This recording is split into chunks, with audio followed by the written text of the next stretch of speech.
We do apologize for that. In primetime news this evening, tug of war for access to cell phone needed in murder probe set to take another turn. Boy brutally beaten at school. Family demands answers. And close to 60% of Jamaicans ready for the CCJ to become Jamaica's final court of appeal.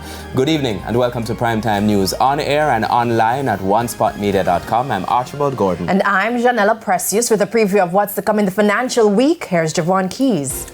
Well, Janelle, lots happening in the financial week this evening. We have the latest GDP figures. The economy is estimated to have grown in the second quarter. We have some news on the orange economy, Soca Plus, taking place tomorrow. And of course, the latest monetary policy decisions. So all of that in the financial week a little later on. Thank you, Keys. And Jordan Ford has a preview of what's coming up in Primetime Sports.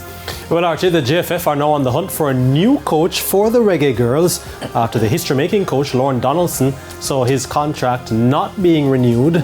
But the interesting part of it, Archie, is that Lorne Donaldson is refuting claims that it was by mutual agreement. We'll have the details of that and more, of course, in Primetime Sports Friday.